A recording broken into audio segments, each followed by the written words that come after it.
Shalom à tous, soyez bénis dans le nom de Jésus. Mon âme bénit l'Éternel de ce qu'il m'a choisi pour annoncer la justice aux nations et pour apporter la bonne nouvelle jusqu'aux confins de la terre. Merci pour les auditeurs, Père. Merci pour la grâce. Peuple de Dieu, ce matin, le thème, les dîmes et les offrandes. Nous allons ouvrir la parole de Dieu dans le livre de Malachie 3, verset 10. Je lis la parole de Dieu dans le nom de Jésus.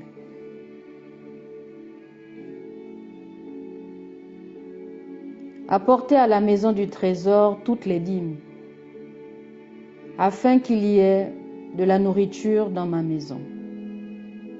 Mettez-moi de la sorte à l'épreuve, dit l'Éternel des armées. Et vous verrez, si je n'ouvre pas pour vous les écluses des cieux, si je ne répands pas sur vous la bénédiction en abondance. Que Dieu bénisse sa parole. Ce que sont les dîmes et les offrandes sont importants dans la vie de chrétien. Le mot hébreu traduit par dîme, massar, signifie littéralement la 10e partie. D'après la loi de Dieu, les Israélites devaient donner un 10e de leur bétail et du produit de leur terre, ainsi qu'un 10e de leurs revenus, en signe de reconnaissance envers Dieu qui les avait bénis. Lévitique 23, versets 30 à 32. Nombre 18, verset 21 et verset 26. Deutéronome 14, verset 26 à verset 22, à 29.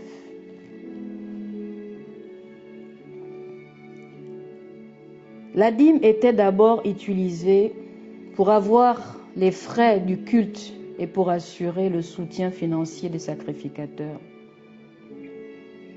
Dieu avait confié à son peuple la gérance des ressources du pays qu'il leur avait donné. Matthieu 25, verset 15. Luc 19, verset 13. L'institution de la dîme est basée sur la notion suivante. Tout appartient à Dieu. Exode 19, verset 5. Psaume 24, verset 1er.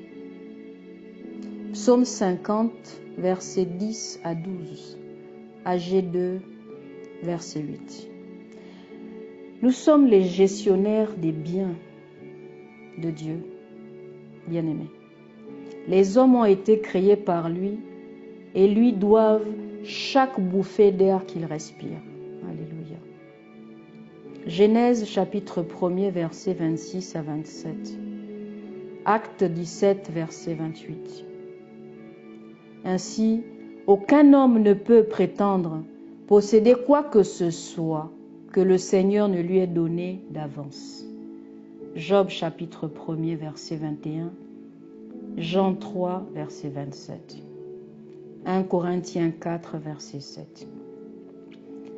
Dans les lois qui réglementaient la dîme, Dieu ne faisait en réalité que demander aux hommes de lui rendre ce qu'il leur avait donné au préalable.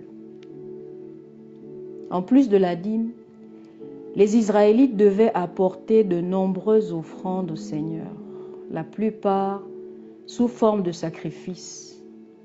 Le livre du Lévitique décrit diverses offrandes rituelles. Il y avait les holocaustes, Lévitique chapitre 1er, verset 6. Oui. Les offrandes de farine, Lévitique 2, de 6 jusqu'à 16. Les sacrifices d'action de grâce, Lévitique 3. jusqu'à 21, de 7 à 21.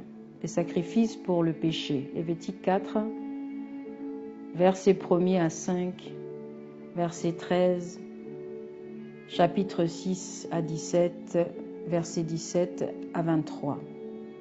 Et les sacrifices de culpabilité. Lévitique 5, verset 14 à 26. Lévitique chapitre 7, verset 1er à 10. En plus de celles qui étaient prescrites, les Israélites pouvaient également offrir des offrandes volontaires. Certaines d'entre elles étaient offertes à plusieurs reprises. Lévitique 22, versets 18 à 23. Nombre 15, verset 23, Deutéronome 12, 6, verset 17 aussi. Tandis que d'autres étaient offertes une seule fois, lorsque par exemple les Israélites entreprirent la construction du tabernacle dans le désert, le peuple fit des dons volontaires pour sa fabrication et ses ornements. Exode 35, versets 20 à 29. Les Israélites manifestèrent un tel enthousiasme qu'ils donnèrent plus que ne l'exigeait le projet. Moïse dut alors leur demander de cesser d'apporter des offrandes. Exode 36, versets 3 à 7. Au temps de Joas, le souverain sacrificateur Jéhojada fabriqua un coffre dans lequel les gens pouvaient mettre une offrande volontaire afin de financer la réparation du temple. Là encore, les Israélites firent preuve de libéralité. 2 Rois 12, versets 9 à 10. De même au temps des Échias, c'est par des dons que le peuple participait aux rénovations dont le temple avait besoin. 2 Chroniques 31, versets 5 à 19. Il y eut également dans l'Ancien Testament de nombreuses occasions où le peuple de Dieu fit preuve d'égoïsme, préférant garder ses biens plutôt que de les donner au Seigneur sous forme de dîmes et d'offrandes régulières. Durant la reconstruction du second temple, les Juifs semblaient plus préoccupés par la construction de leur propre maison, laissant la maison de Dieu en ruine. D'après Agé, c'était la raison pour laquelle un grand nombre d'entre eux connaissaient de sérieux problèmes financiers. Agé, chapitre 1er, versets 3 à 6. C'est ce qui se produit également à l'époque du prophète Malachie. Encore une fois, Dieu dut juger son peuple pour son refus d'apporter la dîme à la maison de Dieu. Malachie 3, versets 9 à 12. L'intendance de notre argent. C'est l'exemple vétérotestamentaire qui nous parle des dîmes et des offrandes, renfermant des principes financiers importants qui s'appliquent encore aux croyants du Nouveau Testament. Nous devons nous rappeler que tout ce que nous avons appartient à Dieu, de sorte que ce que nous possédons ne nous appartient pas réellement, mais nous a été confié par Dieu. Nous n'avons donc aucun droit de propriété sur ce que nous gérons. Nous n'avons aucun droit de propriété sur ce que nous gérons. Nous devons décider dans notre cœur de servir Dieu et non l'argent. Matthieu 6, versets 19 à 24. 2 Corinthiens 8, versets 1er à 5. La Bible affirme clairement que la cupidité est une forme d'idolâtrie. Colossiens 3, verset 5. Nos dons doivent être faits en vue de l'avancement du royaume de Dieu et plus particulièrement de l'œuvre de l'Église locale et de l'annonce de l'Évangile dans le monde. 1 Corinthiens 9, versets 4 à 14, Philippiens 4, versets 15 à 18, 1 Timothée, versets 5 à 17, jusqu'à 18, afin d'aider aux indigents, Proverbes 19, 17, Galates 2, 10, 2 Corinthiens 8, verset 14.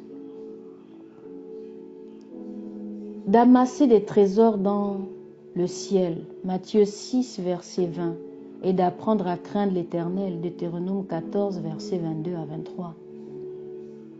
Nos dons devraient toujours être proportionnels à nos revenus. Dans l'Ancien Testament, le montant du don imposé était la dîme. Celui qui donnait moins désobéissait à la loi de Dieu et se rendait coupable de vol. Malachie 3, versets 8 à 10. Quant au Nouveau Testament, il existe pareillement que nos dons soient proportionnels à ceux que nous recevons de Dieu. 1 Corinthiens 16, verset 2. 2 Corinthiens 8, verset 3 et verset 12. 2 Corinthiens 8, verset 2. Nos dons doivent être volontaires et généreux. Ce principe est enseigné à la fois dans l'Ancien et le Nouveau Testament. Dans l'Ancien Testament, nous avons le livre d'Exode 25, versets 1er à 2, 2 Chroniques 24, versets 8 à 12. Comme dans le Nouveau Testament, 2 Corinthiens 8, versets 1er à 5, versets 11 à 12. Nous ne devons pas hésiter à donner dans un esprit de sacrifice. 2 Corinthiens 8, verset 3. Car c'est dans ce même esprit que le Seigneur Jésus s'est donné pour nous. 2 Corinthiens 8, verset 9. Aux yeux de Dieu, le sacrifice que représente le don que nous faisons est beaucoup plus important que sa valeur monétaire. Luc 21, versets 1er à 4. Nos dons doivent se faire dans la joie. 2 Corinthiens 9, verset 7. L'exemple que nous donne l'Ancien Testament des Israélites dans le désert, Exode 35, versets 21 à 29, 2 Chroniques 24, verset 10, à celui des chrétiens de Macédoine dans le Nouveau Testament, 2 Corinthiens 8, versets 1er à 5, doivent nous servir de modèle. Dieu a promis de nous récompenser suivant la façon dont nous lui aurons donné. Voici quelques versets à méditer. Deutéronome 15, verset 4. Malachie 3, verset 10 à 12. Matthieu 9, verset 21. 1 Timothée 6, verset 18 à 19. 2 Corinthiens 9, verset 6. Bien-aimés, que le Seigneur se révèle à vous, afin de toucher vos cœurs. Oui, comme il a dit dans sa parole, apportez à la maison du trésor toutes les dîmes, afin qu'il y ait de la nourriture dans ma maison. Mettez-moi de la sorte à l'épreuve, dit l'Éternel des armées, et vous verrez si je n'ouvre pas pour vous les écluses des cieux, si je ne répands pas sur vous la bénédiction en abondance. Que Dieu bénisse sa parole. Merci Jésus.